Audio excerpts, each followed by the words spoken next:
আল্লাহ নবী দরবারে যখন যেতেন, ও যুবকেরা, ও আমার মুরব্বি বাপ-দাদা, আল্লাহ নবীর সামনে যখন চলে যেতেন, আল্লাহ নবী চোখ ভরা পানি নিয়ে কাঁদতেন। আল্লাহ নবী জানিয়ে দিলেন, আল্লাহ নবী শুনিয়ে দিলেন, ও বাবা আশিক, তুমি মুসলমান হয়ে গিয়েছো, আমি নবী তোমার ওপর কোনো কষ্ট নাই বাবা। আল্লাহ পাক তোমার জীবনের গুনাহগুলিকে আল্লাহ পাক মাফ করে দিয়েছে। ও বাবা আশিক, তুমি আমার দরবারে গেলে আমি নবী, আমার সামনে তুমি আসবে না, আমার সামনে তুমি বসবে না। আমি নবী যখন তোমার মুখটাকে দেখি, আমার চাচা জানের কথাটা মনে পড়ে যায়, আমার চাচা জানের কথাটা স্মরণ হয়ে যায়। আমি নবী সহ্য করতে পারি না। আমার চাচা জানকে তুমি তো শহীদ করেছিলে, আমার চাচা জান হযরত আমির হামজা রাদিয়াল্লাহু তাআলা আনহু হুজুরে বুক থেকে নিয়ে নবী পর্যন্ত চিনে দিয়ে কলজে দুটোকে বার করে সারা দিয়ে চিবিয়ে চিবিয়ে খেয়েছিল বাবা। ও বাবা আশিক, আমি নবী আমার দরবারে তুমি এলে, আমি নবী আমার পিছনে গিয়ে বসবে, আমি নবী আমার পিছনে গিয়ে বসবে, আমি নবী আমার সামনে তুমি আসবে না। তোমার মুখটাকে দেখলে, তোমার চেহারাখানা দেখলে আমার চাচা জানের কথা মনে পড়ে যায়। আমি নবী সহ্য করতে পারি না, আমি নবী আর থাকতে পারি না, আমি নবী আমার বড় কষ্ট হয়, আমি নবী আমার বড় মনে লেগে যায়। ও যুবক, আল্লাহ রাসূলের সাহাবী হযরত ওয়াসি রাদিয়াল্লাহু তাআলা আল্লাহ নবীর দরবারে যাওয়া বন্ধ করে দিলেন, বাড়িতে বসে বসে কাঁদতে লাগলেন। আল্লাহ পাক, আমি ওয়াসি, আমার দ্বারা এমন একটা কাজ হয়ে গেল, আল্লাহ নবীর সামনে যেতে পারি না, আল্লাহ নবীর দরবারে গেলে সামনে বসতে পারি না।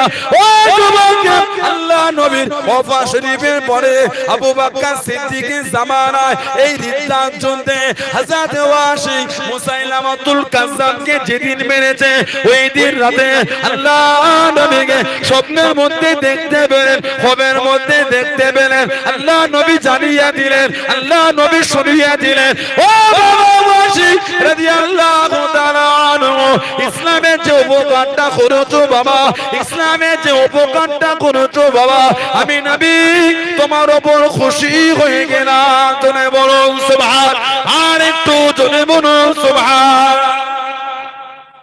হযরত ওয়াসি মুসাইলামাতুল কাজ্জাবকে মেরেছিল নবী সাহাবী হযরত সাবিত ইবনে কায়েস রাদিয়াল্লাহু তাআলা আনহু, এই রিদ্দাত যুদ্ধে উনি শহীদ হয়েছিলেন। যেদিন এই কোরআন শরীফ 26 পারা সূরা হুজরাত এর 2 নম্বর আয়াতটা এসেছে, সেদিন থেকে হযরত সাবিত ইবনে কায়েস রাদিয়াল্লাহু তাআলা আনহু নবীর দরবারে যাওয়াটাই বন্ধ করে দিলেন। যেতেন খালি ঘরে বসে বসে কাঁদতেন। কেন? ওনার কথা বলাটা একটু জোরে হতো। আজকে এতগুলি মানুষ আমরা এখানে আছি, সবার কি কথা বলার স্টাইলটা এক? কারো ভয়েসটা স্লো, কারো একটু হাই, কারো মিডিয়াম আছে না, না কেউ জোরে জোরে কথা বলে, এটা আমাদের মধ্যে আছে। সবাই কি বিয়াদবি নিয়তে বলে? না, ওটা ওর আল্লাহ দিয়েছে বলার ভয়েসটাই বেশি। কি কথা ঠিক না বলবো? হযরত সাবিত ইবনে কায়েস রাদিয়াল্লাহু তাআলা ওনার কথার আওয়াজটা একটু জোরে হতো। এই যে আয়াতটা এলো, লা তারফাউ আসওয়াতাকুম ফাওকা সাউতিন নবী, খবরদার তোমরা আমার হাবিবের কথার আওয়াজের উপর আওয়াজটা জোরে করো। হাবিবের সামনে হাবিবের কথার আওয়াজ, এর উপর তোমাদের আওয়াজটা তোলো না। বলা তাজহারু লাহুম বিল কওলি কাজহারি বাদিকুম লিবাদ, যেমন তোমরা একে অপরের সাথে কথোপকথন করো, ওইভাবে তোমরা আমার হাবিবের সাথে কথা বলো। কি হবে? আনতাহাবাত আমালুকুম, তোমাদের জীবনের আমলগুলো সব ধ্বংস হয়ে যাবে। ফাআনতুম লা তাশউরুন, বুঝতেই পারবে না। সাবিত ইবনে কায়েস রাদিয়াল্লাহু তাআলা মনে করলেন এই আয়াতটা হয়তো আল্লাহ আমার জন্যই দিয়েছে, কারণ আমি নবীর কাছে জোরে কথা বলি। এই চিন্তায় ঘরে গিয়ে কাঁদতেন। যখন আমলই ধ্বংস, আমি আর নবীর কাছে গিয়ে কি করব? আমি জাহান্নাম। নবী পাক কয়েকদিন পরে সাহাবাদের নিয়ে নববী শরীফে বলে, এই আমার সাবিত ইবনে কায়েস কই? আর আসেন না তো, আমার কাছে আসতো, কই তাকে দেখি না। কোন কিতাব এসেছে খালি ফরজ নামাজটা নবী দরবারে পড়তেন, পড়েই চলে যেতেন, নবীকে মুখ দেখাতেন না, নবীকে দরবারে বসতেন না। নবী পাক বলে কেউ আছো তোমাদের মধ্যে সাবিত ইবনে কায়েসের খবরটা আনবে। একজন আনসারী সাহাবী উঠে দাঁড়িয়ে সাহায্যকারী সাহাবী মদিনা সাহাবী রাদিয়াল্লাহু তাআলা হুজুর আমি যাও সাবিত ইবনে কায়েসের বাড়িতে গেলেন রাদিয়াল্লাহু তাআলা আওয়াজ দিলে সালাম দরজা খুলে গেল চোখ ভরা পানি কাঁদছে আল্লাহর নবী খোঁজ করেছেন ডেকেছেন সাবিত ইবনে কায়েস ঝরঝর করে কেঁদে কেঁদে বলে আমি নবীর দরবারে যাব না আমি নবীর কাছে যাব না নবীকে গিয়ে বলে দেন আমি নবীর দরবারে যাব না আনা আহলি ফিন্নার আনা আহলি ফিন্নার আমি জাহান্নামী হয়ে গেছি কেন না আমি নবীর সামনে কথাটা জোরে জোরে বলেছি আল্লাহ কোরআনের আয়াত দিয়েছে আমল সব ধ্বংস হয়ে যাবে আমার যখন আমল ধ্বংস হয়ে গেল আমি তো আমি আর নবীর দরবারে যাব না আনা আহলি ফিন্নার নবীকে গিয়ে বলে দেন আমি নবীর দরবারে যাব না আমি জাহান্নামী হয়ে গেছি ঝরঝর করে আনসারী সাহাবী নবীকে বলেন হুজুর আপনার সাবিত ইবনে কায়েস নিজেকে জাহান্নামী বলছে এই সূরা হুজরাতের যে আয়াত উনি বললেন এই আয়াত নাযিল হলো উনি কাঁদছেন কেন উনি আপনার সামনে জোরে জোরে কথা বলে ফেলেছেন নবী পাক বলেন যাও আমার সাবিত ইবনে কায়েসকে গিয়ে বলো আমার সাবিত ইবনে কায়েস জাহান্নামী নয় আমার সাবিত ইবনে কায়েস হলো আল্লাহর জান্নাতি জোরে বলো আর জোরে বলা যাবে না কতটা নবীর আদব কতটা নবীর আদব কথাটা জোরে বলে ফেলেছে নিজেকে জাহান্নামী ভাবছেন কারণ নবীর সামনে জোরে কথা হয়ে গেছে আর আমাদের সমাজ দেখো নবী পাকের সামনে কত কি নাই বলছে কথা ঠিক না বলবো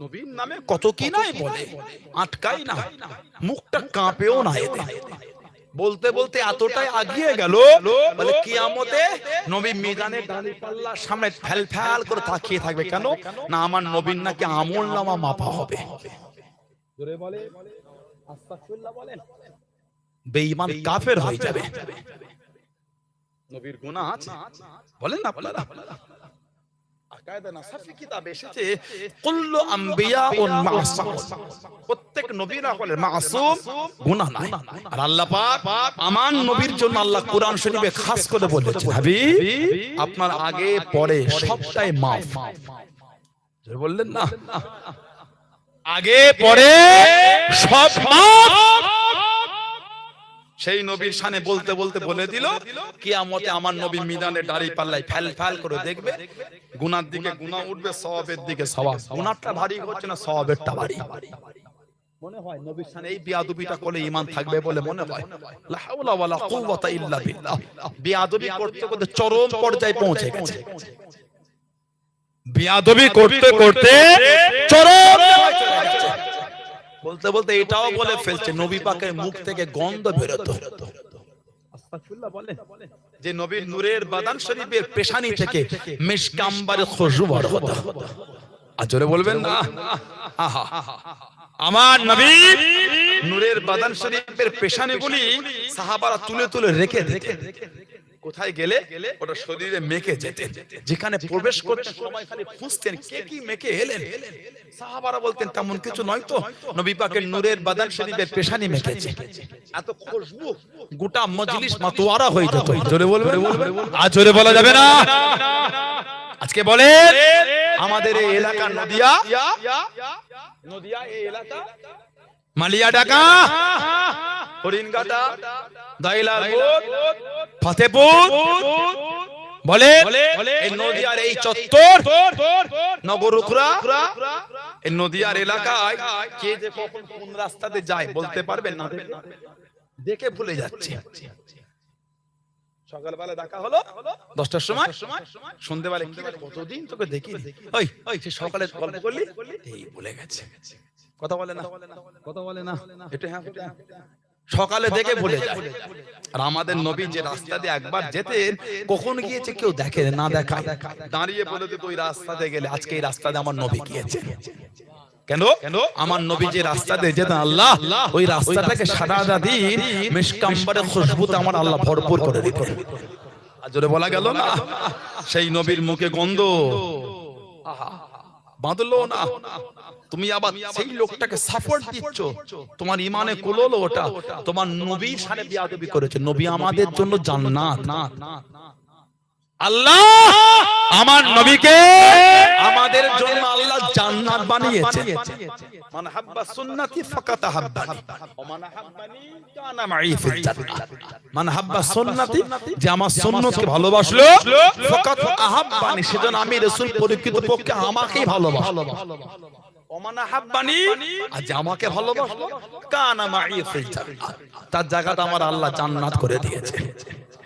নবী আমাদের জন্য কি জোরে বলে, আল্লাহ রাসূল বলেছে লা ইউমিনু আহাদুকুম হাত্তা আকুনা হাব্বা ইলাইহি মিন ওয়ালিদিহি ওয়া ওয়ালাদিহি ওয়ান নাস আজমাইন।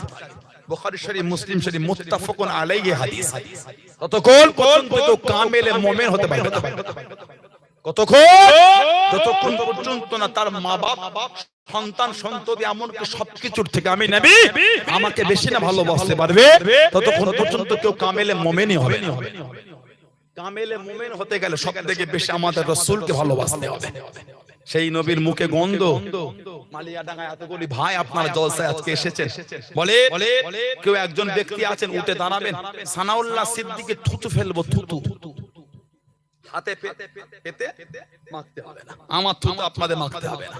এতগুলো ভাইদের মধ্যে কেউ আছেন উঠে দাঁড়িয়ে নিজের হাতে ফেলে একটু মেকে আমাকে দেখাবেন, আমার থুতু আপনাদের মাখতে হবে না, নিজের থুতু নিজে হাতে ফেলে দেখি তো কে আছে, কে ওঠে না, কম বেশি খানেক মানুষ কম বেশি হয়ে যাবে, কে ওঠে না। আর আমার নবী সুলে হুদাইবিয়া খুলবেন 6ষ্ঠ হিজরি, এদিকের ভাইরা আছেন আপনারা, গুগলে গিয়ে লিখবেন সুলে হুদাইবিয়া, গুগল ওপেন করে ওতে লিখবেন সুলে হুদাইবিয়া। হুদাইবিয়ার চুক্তি 6ষ্ঠ হিজরি। মক্কা শরীফের কুরাইশদের নেতারা যারা এসেছিল চুক্তি করতে, ওরা মক্কা শরীফে ফিরে গিয়ে জবাব দেয়, দুনিয়ায় বড় বড় নেতা, বাদশা, রাজা দেখেছি, এই মোহাম্মদ কাউকে দেখবে কেন? হযরত মুহাম্মদ সাল্লাল্লাহু আলাইহি ওয়াসাল্লাম খালি থুতুটা ফেলবে, তারা সাহাবারা সব হাত পেতে আছে, ওনার থুতুটা মাটিতে নয়, ওনার সাহাবারা হাতে করে নিয়ে কাড়াকাড়ি করে শরীরের মধ্যে মাখা শুরু করে দিচ্ছে। জোরে বলে, আজ জোরে বলা যাবে না, আজ জোরে বলা যাবে না। যদি আমার নবীর থুতু শরীফ থেকে গন্ধ বেরোতো, সাহাবারা মাখতেন। নিজের থুতু নিজে মাখার লোক নেই এতগুলো লোকের মধ্যে, আর আমার নবী থুতু শরীফ ফেললে সাহাবারা নবীর থুতুলে মাখতেন। আলহামদুলিল্লাহ বলেন।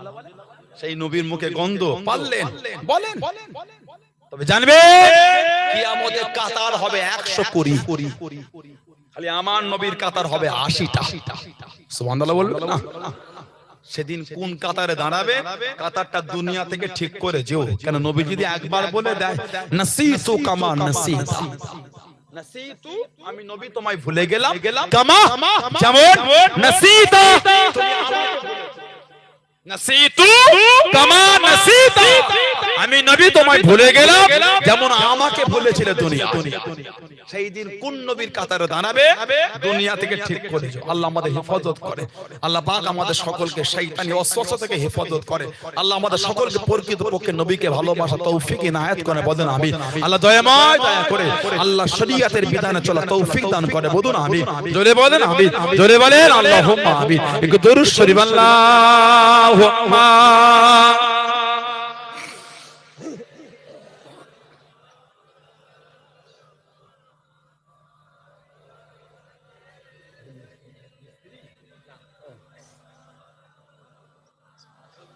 আল্লাহ